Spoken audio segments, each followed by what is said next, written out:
90% cadre Telugu Desam పార్టీకి రాత్రింబౌలు పనిచేస్తూ నారా చంద్రబాబు నాయుడిని ముఖ్యమంత్రి చేయాలనే ఉద్దేశంతో ఆంధ్రప్రదేశ్ను కాపాడుతూ అదేవిధంగా మడకసిరలో తెలుగుదేశం పార్టీని కాపాడుతూ పనిచేసింది.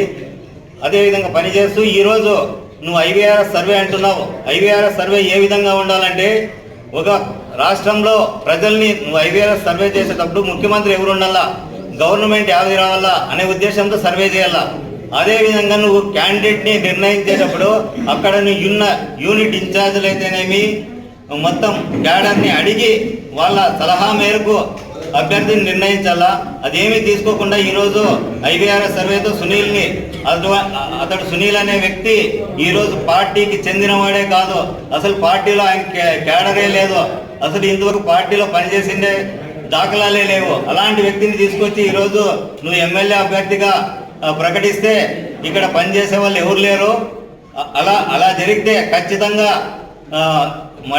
మడకసిరాలో తెలుగుదేశం పార్టీ ఓడిపోతుంది.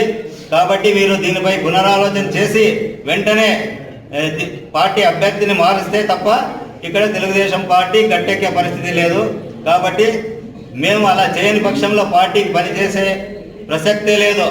మూకమ్మడిగా రాజీనామాలు చేస్తాం. ఎన్ని యూనిట్లు ఉన్నాయి? 47 యూనిట్లు మూకమ్మడిగా రాజీనామా చేస్తామని సభాముఖంగా తెలియజేస్తూ, save Andhra Pradesh, save Madakasira Telugu Desam party, జై చంద్రబాబు, జై టీడీపీ.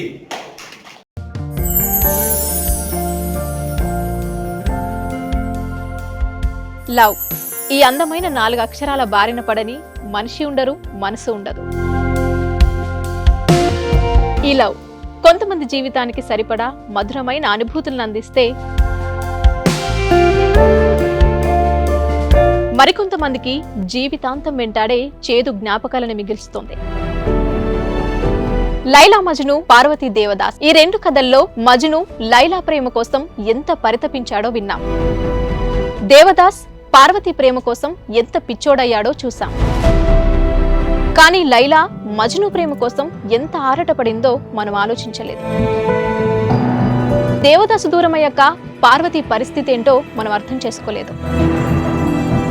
ప్రేమ నుండి పెళ్లి వరకు వెళ్ళలేకపోయినా ఎంతో మంది అమ్మాయిల బ్రేకప్ స్టోరీస్తో వి లవ్ టుడే.